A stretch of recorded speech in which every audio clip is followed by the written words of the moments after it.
ശ്രീമതി സോണിയ മൽഹാർ, ഇതിലിപ്പോൾ ഇന്ന് സർക്കാർ അന്വേഷണം പ്രഖ്യാപിച്ചിട്ടുണ്ട്. ഈ ഹേമ കമ്മിറ്റി റിപ്പോർട്ട് പുറത്തു വന്നതിന് പിന്നാലെയും ഈ വാർത്താ സമ്മേളനങ്ങളൊക്കെ വന്നതിന് ശേഷമാണല്ലോ നിങ്ങളിൽ പലരും ഇത് തുറന്നു പറയാനുള്ളൊരു തീരുമാനമെടുത്ത്. അന്ന് പക്ഷേ സർക്കാർ പറഞ്ഞത് ഇതിൽ കേസെടുക്കാൻ കഴിയില്ല, അന്വേഷിക്കാൻ കഴിയില്ല എന്നുള്ളൊരു തീരുമാനമാണ്. കോടതി ഇനി എന്തെങ്കിലും പറഞ്ഞാൽ എന്നുള്ളത് കോടതി പറഞ്ഞിട്ടില്ല, പക്ഷെ അന്വേഷിക്കാൻ ഒരു തീരുമാനമാണ് ഞാൻ ഈ ചർച്ചയ്ക്ക് കയറുന്നതിന് തൊട്ട് മുൻപ് വരുന്നത്. അപ്പോൾ അത് ഇപ്പോൾ മാത്രം സാധ്യമായ ഒരു കാര്യമാണ് എന്ന് വിചാരിക്കുന്നുണ്ടോ? നേരത്തെ ആകായിരുന്നു.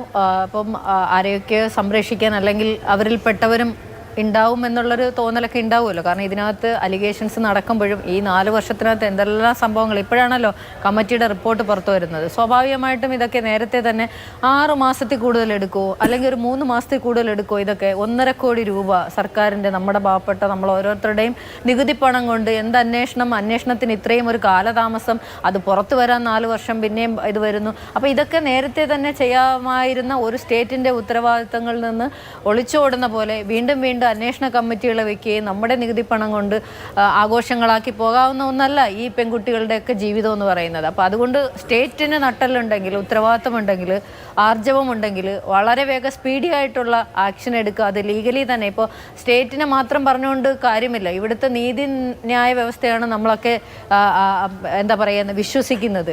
അപ്പോൾ ഹൈക്കോടതി പോലെയുള്ള സംവിധാനങ്ങൾ നേരിട്ട് കാര്യങ്ങൾ മോണിറ്റർ ചെയ്യുകയും അതിന് വേണ്ടിയിട്ടുള്ള ജസ്റ്റിസ് പ്രതീക്ഷിക്കുകയാണ് ഇനി നടക്കുന്നതെന്നാണ് ആശ്വസിക്കാൻ പറ്റും. സോണിയ മൽഹാർ, ഇപ്പോൾ സിദ്ദിഖ് ആരോപണം നേരിട്ട് രാജിവെച്ചു, ശ്രീ രഞ്ജിത്ത് ആരോപണം നേരിട്ട് രാജിവെച്ചു. അത് രേവതിയുടെയും ശ്രീലേഖയുടെയും ആരോപണത്തിലാണ്. സോണിയ മൽഹാർ എന്ന മാധ്യമങ്ങളോട് പറഞ്ഞ കഥകളിലുള്ള യുവനടൻ ഇതുവരെയും പുറത്തു വരാത്തൊരു ഐഡന്റിറ്റിയാണ്.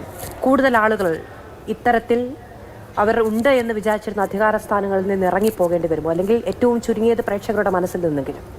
ഉറപ്പായിട്ടും ഇവിടെ നട്ടലോടെ കുറച്ച് പെൺകുട്ടികൾ വരുവാണെങ്കിൽ സിനിമ ഇൻഡസ്ട്രിയിലെ മൊത്തം പേരും പന്ന ആൾക്കാരൊന്നുമല്ല. നല്ല സിനിമകൾ വരുന്നുണ്ട്, നല്ല ആളുകളുണ്ട്, അന്തസ്സുള്ള ആളുകളുണ്ട്.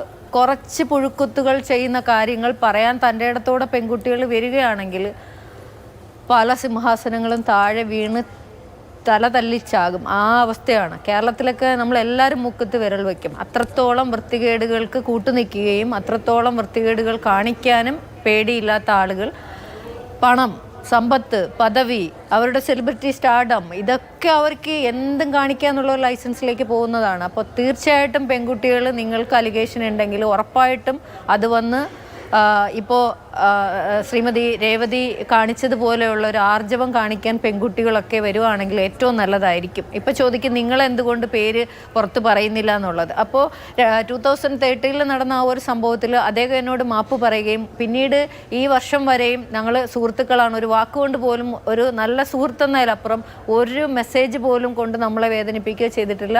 അപ്പോൾ അവരുടെ ഫാമിലി, കുഞ്ഞുങ്ങൾ, ഇത്തരം കാര്യങ്ങളൊക്കെ ഓർത്തിട്ടും പിന്നെ എനിക്ക് എൻ്റേതായ വ്യക്തിപരമായ കുറച്ച് കാര്യങ്ങളുണ്ട്. ഇപ്പം ഞാൻ ഒരു സോഷ്യൽ വർക്കറാണ്. എന്നെ എല്ലാ വലിയ സിനിമാക്കാരും ചവിട്ടി പുറത്താക്കിയപ്പോൾ എന്നെ വെച്ചിട്ട് സിനിമ ചെയ്യുന്ന കുറച്ച് സാധാരണക്കാരായ ആളുകളുണ്ട്. ആ പടങ്ങളൊക്കെ അഭിനയിച്ച് ഇങ്ങനെ പാവങ്ങളെ സഹായിച്ച് ഡൽഹിയിൽ ഒരു ട്രസ്റ്റ് ഉണ്ട്. ആ ട്രസ്റ്റിൻ്റെ കാര്യങ്ങളൊക്കെ ആയിട്ട് നമ്മളിങ്ങനെ ഒതുങ്ങിപ്പോകുന്ന ഒരാളാണ്. ഇനിയിപ്പോൾ ഇതിൻ്റെ പുറകിലേക്ക് പോകാൻ മാനസികമായിട്ട് എനിക്ക് കുറച്ച് ബുദ്ധിമുട്ടുള്ളത് കൊണ്ട് മാത്രം. രേവതിയോട് ഇന്നലെ സംസാരിച്ചപ്പോഴും ഇപ്പോൾ സംസാരിച്ചപ്പോഴും ഒക്കെ പറയായിരുന്നു, നിങ്ങൾ പല മാധ്യമങ്ങളിലിരുന്ന് അനുഭവിക്കേണ്ടി വന്ന ട്രോമയെ പറ്റി പറഞ്ഞ് കരയുന്നതൊക്കെ ഞാൻ ഇന്ന് രാവിലെ മുതൽ കാണുന്നുണ്ട്. ഈ ചർച്ചയിൽ എന്തായാലും പറയാനുള്ളതൊക്കെ പറഞ്ഞു എന്നാണ് വിചാരിക്കുന്നത്. കൂടുതൽ എന്തെങ്കിലും പറയാനുണ്ടെങ്കിൽ തീർച്ചയായും പറയുകയും ചെയ്യാം. അത്തരം കാര്യങ്ങൾ ആവർത്തിച്ച് ചോദിച്ച് ബുദ്ധിമുട്ടിക്കാൻ ഞാൻ